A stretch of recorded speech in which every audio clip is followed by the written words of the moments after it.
Hello दोस्तों, मैं doctor Prem Prakash Singh आज फिर आप लोगों के सामने मैं एक नए वीडियो को लेकर आ रहा हूं। तो आज का वीडियो का हमारा टॉपिक है फीमेल इनफर्टिलिटी यानी स्टरलिटी। स्टरलिटी का मतलब ये होता है जब स्त्रियां 1 साल तक अपने पार्टनर के साथ रहकर भी कंसीव नहीं कर पाती हैं, तो इस स्थिति को हम लोग स्टरलिटी कहते हैं। तो स्टरलिटी में मुख्य रूप से यही होता है कि फीमेल आकर कंप्लेन करती है कि हम कंसीव नहीं कर पा रहे हैं। तो इसके लिए देखा जाता है कि क्यों नहीं कंसीव कर पा रही हैं। सारे काज को देखकर उसके हिसाब से हम लोग दवा देते हैं और वो ठीक हो जाता है। मैं अपने पर्सनल 25 वर्ष के अनुभव में यही देखा हूँ कि स्टरलिटी के बहुत सारे केसेज आते हैं। तो जितने भी केसेज होते हैं उसमें सबसे ज़्यादा जो होता है पीसीओडी का केस होता है, पॉलीसिस्टिक ओवेरियन डिजीज। या बहुत बार होता है कि स्त्रियां इतना ज़्यादा स्ट्रेस लेती हैं कि इस स्ट्रेस की वजह से उन्हें नहीं हो पाता है। तो इसमें हम लोग साइकोलॉजिकल और मेडिसिनल दोनों तरह से ट्रीटमेंट करते हैं। पेशेंट से हम लोग बात करते हैं और उसको पूरी अच्छी तरह से कन्विंस करते हैं और उसके बाद जो भी दवा हो दवा हम लोग भी देते हैं। साथ में सबसे ज़्यादा ज़रूरी है ये देखना कि पेशेंट को कॉन्स्टिट्यूशनल मेडिसिन दिया जाए। अब कॉन्स्टिट्यूशन कैसे पता लगेगा? तो पेशेंट का एक जो स्वभाव होता है जो कि जन्म से लेकर अभी तक नहीं बदलता हो, ऐसा स्वभाव जो कि उसका मतलब अपना एकदम नेचुरल स्वभाव हो। जैसे हम फॉर एग्जांपल हम ये एक दो बताना चाह रहे हैं कि बहुत बार हम लोग देखते हैं कि कोई आदमी जो कंजूस है, तो हम लोग क्या देखते हैं कि समाज में हम जहाँ भी रहते हैं वो आसपास सब लोग का उसको जानता है कि नहीं ये आदमी बहुत कंजूस है। कभी भी इससे कोई चीज़ के लिए बोलो तो ये बोलेगा पैसा नहीं है, या बताएगा कि ये तो बहुत महंगा है। तो ये जो एक महंगा और सस्ता देखना या कम या ज़्यादा को देखना, ये उसकी हैबिट होती है, वो हर जगह करेगा। इसी तरह से जो प्लेटिना का मरीज पेशेंट होता है, प्लेटिना का कॉन्स्टिट्यूशन, वो हर जगह अपने आप को सुपीरियर दिखाना चाहता है। वो कहीं पर भी रहेगा तो उसमें ये दिखाना चाहेगा कि हम आपसे ज़्यादा इज्जत वाले हैं, हम आपसे ज़्यादा बड़े हैं। वो अपने सामने अगले को नीचा दिखाना चाहता है। प्लेटिना के पेशेंट कभी कभी हम लोग क्लिनिक में आएंगे तो बात बात में कहेंगे, डॉक्टर साहब आप यहाँ एसी नहीं लगाए हैं, एसी लगा लेते तो बड़ा अच्छा रहता, गर्मी के दिन में यहाँ गरम गरम रहता है रूम आपका। या बोलेंगे, डॉक्टर साहब आप अभी तक यही मोटरसाइकिल पर चल रहे हैं, अब आपको कार ले लेना चाहिए। तो जो भी प्लेटिना के पेशेंट होंगे, प्लेटिना कॉन्स्टिट्यूशन वाले, वो कहीं पर भी रहेंगे तो वो अपना कुछ ना कुछ ऐसी बातें बोलेंगे जिससे कि आपको पता लग जाएगा कि ये अपने आप को हमसे ज़्यादा ऊंचा समझ रहा है, या ये अपने आप अपना प्रॉस्पेरिटी दिखाना चाहता है। जिससे कि अब हम लोगों को ये लगे कि ये आया है दवा लेने और ये हमारे साथ क्या बात कर रहा है, ये हमको क्या बताना चाह रहा है। तो इसी तरह से बहुत सारे पेशेंट होते हैं और सब अलग अलग कॉन्स्टिट्यूशन होता है। अब जैसे कि एक और एग्जांपल मैं बताता हूँ कि एक बार एक फैमिली अपने बच्चे को लेकर आए हमारे क्लिनिक में, और हमारे क्लिनिक में थोड़ा सा काम चल रहा था, आगे पार्टीशन हम करवा रहे थे। तो मिस्त्री सब अपना काम कर रहा है और हम दूसरे पेशेंट को देख रहे थे, तो वो लोग वेटिंग रूम में बैठा हुआ था। इस बीच हमने देखा क्या कि जो छोटा बच्चा, जो 2 साल से कम का बच्चा है, ड्रिल मशीन को देख कर कह रहा है, ड्रिल मशीन को देखते ही कह रहा है ये तो ड्रिल मशीन है। तो उसके गार्जियन बोले हाँ ये ड्रिल मशीन है। तो फिर और भी कुछ कुछ सामान को देख के कह रहा है ये स्क्रू ड्राइवर है। तो फिर जब बच्चा हमारे पास आया हम उसके गार्जियन से पूछे कि ये ड्रिल मशीन को कैसे पहचाना। तो बच्चे के जो भी गार्जियन थे वो यही बताए कि घर में इसके पास भी है एक। बोले इसके पास ड्रिल मशीन। हम भी चौंक गए।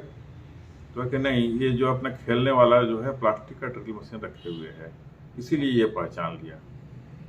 तो मैं समझ गया कि कुछ नहीं, ये बच्चा सल्फर का है।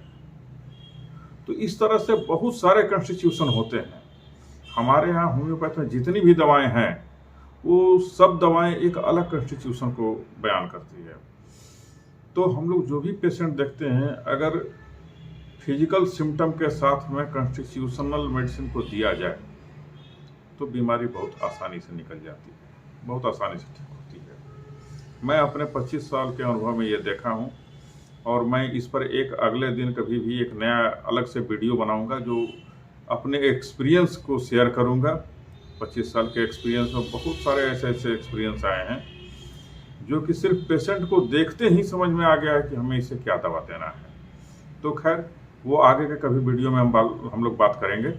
आज हम लोग स्टेरिलिटी पर ही रहते हैं, और हमारे पास सबसे ज़्यादा केसेज आते हैं बांझपन के।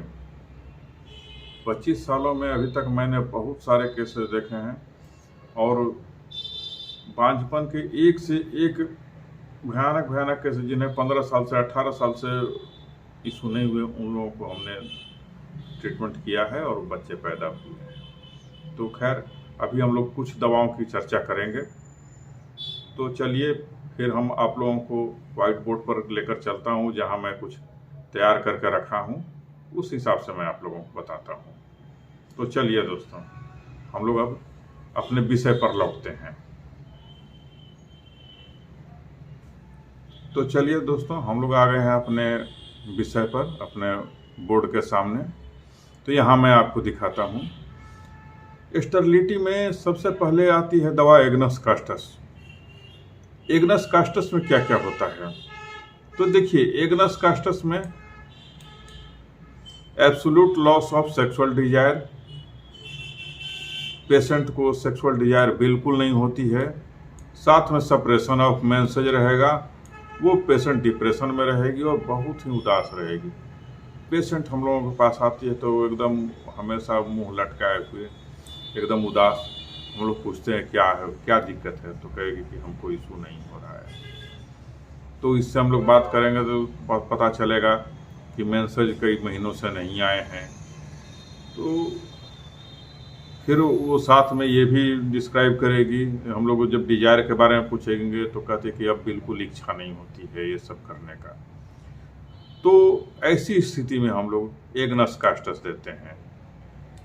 दूसरी दवा आती है हमारी एम्बराग्रेसिया। एम्बराग्रेसिया में की जो पेशेंट है, उसका स्टेरिलिटी, उसका इनफर्टिलिटी, उसका मेन कारण है, साथ में उसको severe itching in private parts with swelling and soreness. Private parts में उसको बहुत ज़्यादा खुजली होती है, खुजलाते खुजलाते वो जो है स्वेल कर जाता है, स्वेलिंग हो जाती है और वहाँ घाव जैसा हो जाता है, और साथ में इसको इनफर्टिलिटी भी है। तो इस वजह से इसी स्थिति में हम लोग ये एम्बराग्रेसिया ये दवा देते हैं। तीसरी दवा हमारी आती है कैलेडियम। कैलेडियम में क्या होता है, उसे प्राइवेट पार्ट्स में ईचिंग बहुत ज़्यादा होती है। ईचिंग इतना होती है कि उस ईचिंग की वजह से वो मास्टरबेशन करती है। जब उसे खुजली होगी तो खुजली बर्दाश्त नहीं होगी तो वो मास्टरबेशन करेगी, और उसके बाद वो कुछ अच्छा फील करेगी। उस मास्टरबेशन करने के बाद वो अच्छा फील करेगी, और साथ में फिर खुजली उसकी बढ़ जाती है। अब कहते हैं कि ना, खुजलाने में अच्छा रहा, खुजली हो रहा है। जैसे जैसे खुजली शुरू हुआ वो और ज़्यादा खुजलाएगी, खुजलाते हैं तो और खुजलाने का मन करता है। तो ऐसी स्थिति में हम लोग कैलेडियम देंगे। फिर एक दवा आती है ऑरम मेट।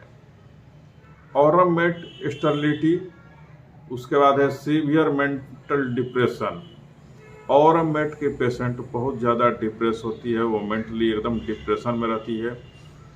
मैंने अपने प्रैक्टिस लाइफ में कई एक ऐसे केसेस देखे हैं जो सुसाइड अटेम्प्ट कर चुकी है, और उन लोगों को मैंने ऑरम मेट से ठीक किया है।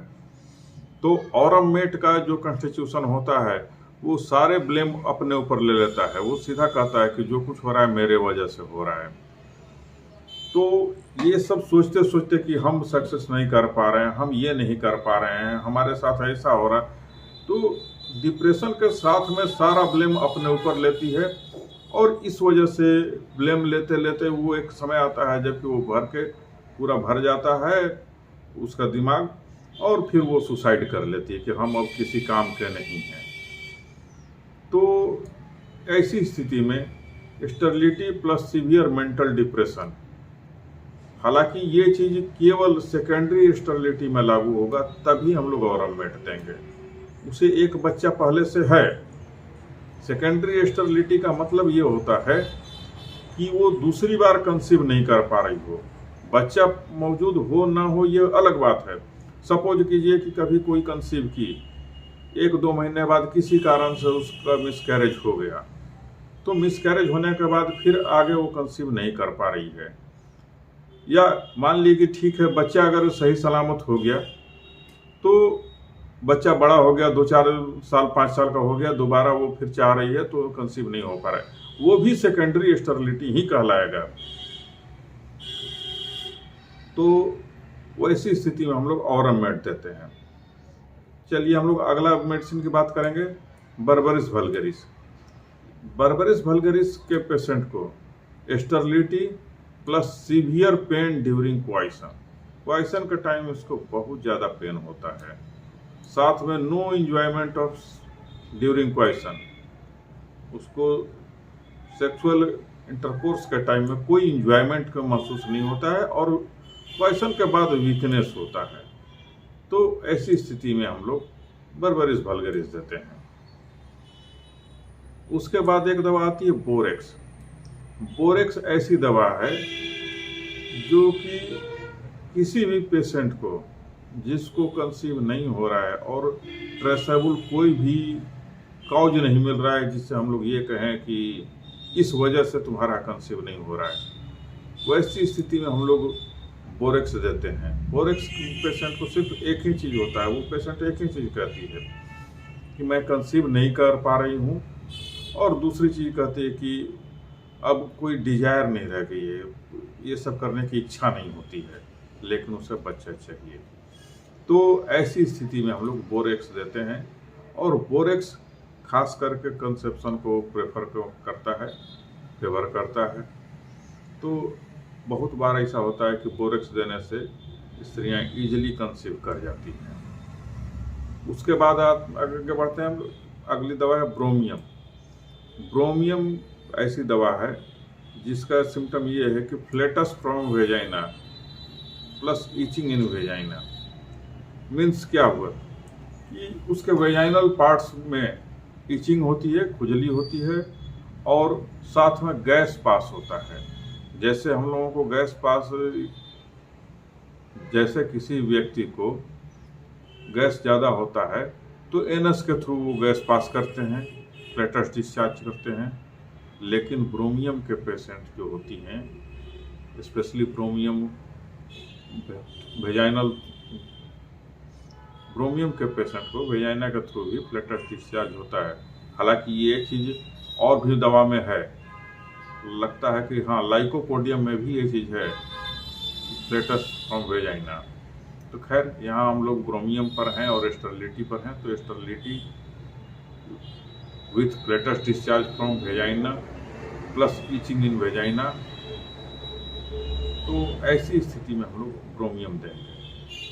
फिर अगला दवा हमारा है बिफोराना। तो बिफोराना के पेशेंट को epilepsy at the time of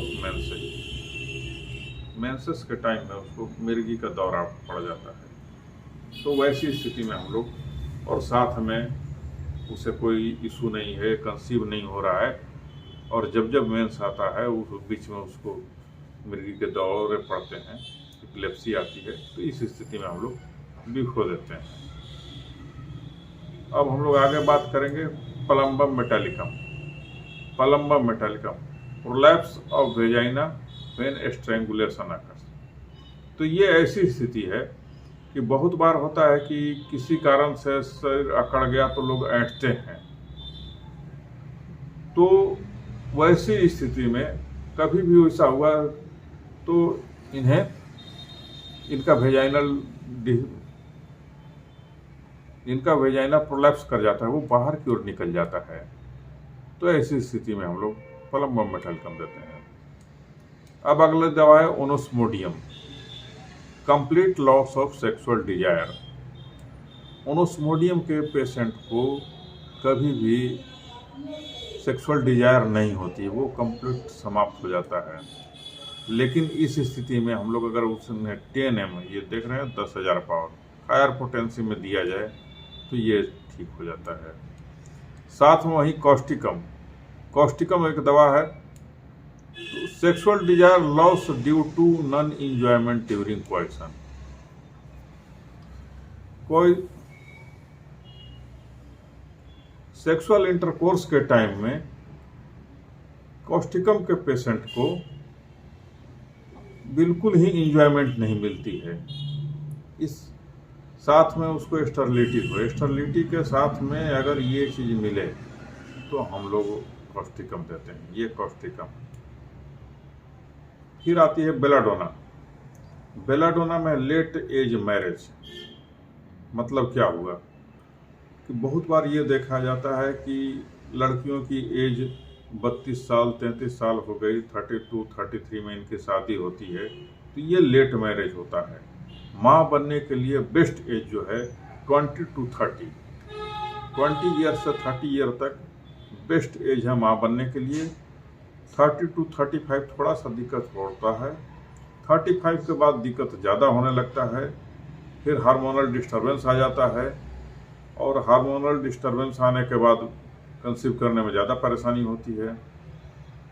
तो अभी तक हम लोगों ने कुछ दवाओं की बात की है। इसके अलावा देखिए Glycyrrhiza glabra, Thyroidinum, Sepia, Aurum muriaticum natronatum, Natrum phos, Plumbum metallicum, Platina, तो ये सब दवाएं भी इस्तेमाल होती है।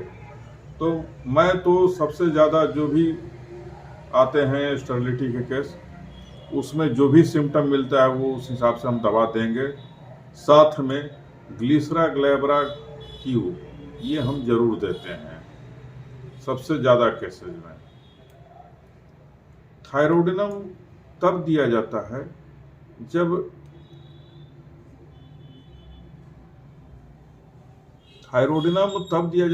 जब देखा जाता है कि हार्मोनल इम्बैलेंस है, लेकिन उसका एग्जैक्ट कारण नहीं मिलता है।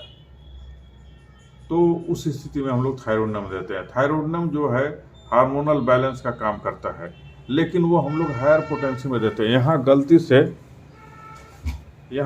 से क्यू लिखा दिए हैं हम, जिससे कि हम अभी मिटा देते हैं ये क्यू।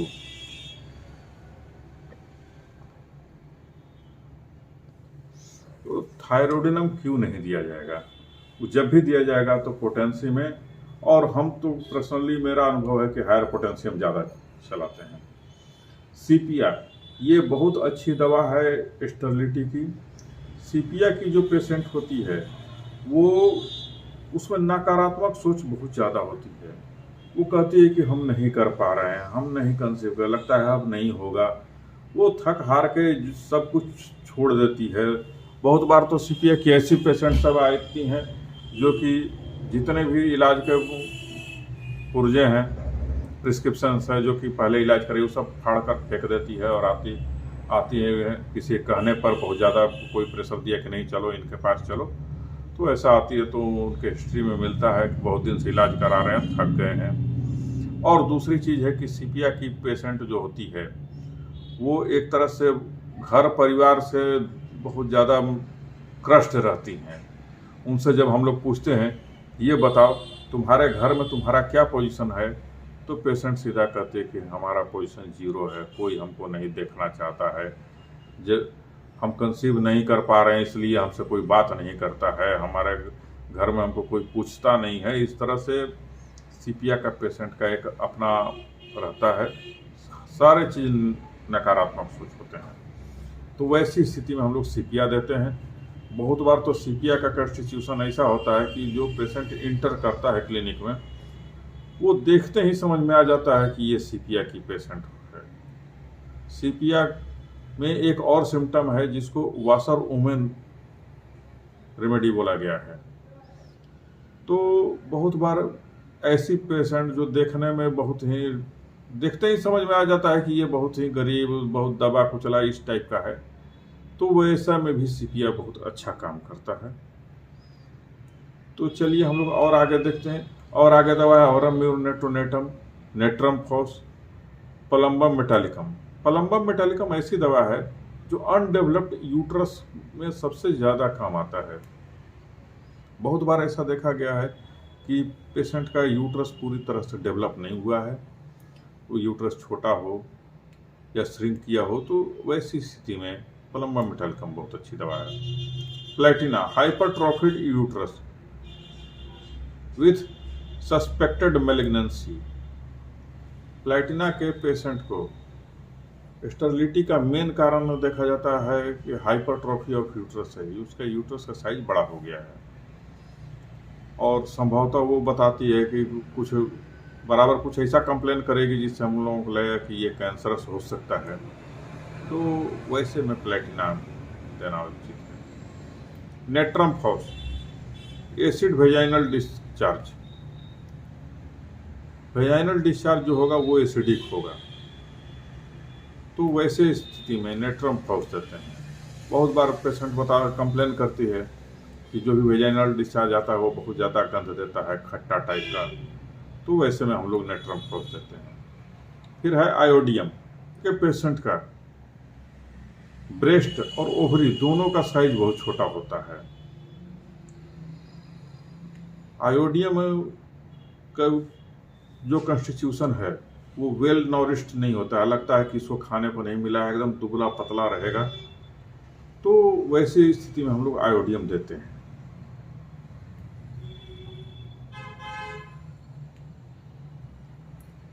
एक है बहुत काली sterility with excessive sexual desire. Sexual desire बहुत ज़्यादा हो, बहुत एक्सट्रीम, और इसको कंसीव नहीं हो रहा हो, तो इसमें 4 दवाएं हैं, काली ब्रोमेटम, ओरिगेनम, फॉस्फोरस और प्लेटिना। तो इन चारों में देख लिया जाएगा सिम्टम और भी लेकर कि पेशेंट क्या को और भी क्या सिम्टम मिल रहे हैं फिजिकल, तो उसके हिसाब से देंगे हम लोग, ठीक हो जाएगा। Sterility due to menses copious, बहुत ज़्यादा मेंसेस कोपियस है, तो वैसे में कैलकेरियाकार, मार्क्सोल, मेलिफोलियम, नेट्राम्यूर और सल्फर, ये 5 दवाएं हैं। Natrum carb, due to non retention of semen. बहुत बार स्त्रियां कंप्लेन करती हैं कि सेक्सुअल इंटरकोर्स करने के बाद टोटल सीमेन बाहर आ जाता है तुरंत, तो वैसी स्थिति में स्टेरिलिटी के साथ में अगर ये चीज़ कंप्लेन मिलता है तो हम लोग नेट्रम कार्ब देते हैं। इपिटोरियम पर्व, ओवेरियन एटोनिफ्रॉम, इसका मतलब ये हुआ कि ओवरी पूरी तरह से काम नहीं कर रहा है। ओवरी का काम क्या है? एग रिलीज करना, तो एग वगैरह रिलीज नहीं हो रहा है या एग छोटा हो रहा है, तो ऐसी स्थिति में हम लोग इपिटोरियम पर्व पे देते हैं। मेडोरिनम, साइकोटिक, साइकोटिक का मतलब होता है हर एक चीज़ एक्सट्रीम में पॉजिटिव और नेगेटिव दोनों चीज़ आती है। तो सपोज कीजिए कि सेक्सुअल डिजायर या तो बहुत ज़्यादा है या बिल्कुल नहीं है, तो ऐसी स्थिति में हम लोग मेडोरिनम भी देंगे। स्टेरिलिटी के साथ में ये सब मिलेगा तो मेडोरिनम भी देते हैं। मार्क्सोल और साइलेसिया, ये वीकनेस फ्रॉम, अगर बहुत ज़्यादा वीकनेस है, स्टेरिलिटी है, तो ऐसी स्थिति में हम लोग मार्क्सोल और साइलेसिया देते हैं। पेशेंट बहुत ज़्यादा कमज़ोर दिख रहा है और साथ में स्टेरिलिटी। तो चलिए दोस्तों, अब हम लोगों ने बहुत सारे स्टेरिलिटी के एस्पेक्ट को कवर कर लिया है। फिर मैं अगला जो मैं यहाँ 25 साल से प्रैक्टिस कर रहा हूँ, तो अपने 25 साल के एक्सपीरियंस में से बहुत कुछ शेयर करूँगा। तो चलिए दोस्तों, अगर आपको हमारा ये वीडियो पसंद आ रहा है तो हमारे चैनल को सब्सक्राइब कर दीजिए, वीडियो को लाइक कर दीजिए और दोस्तों को शेयर कीजिए। वीडियो देखने के लिए दिल से धन्यवाद।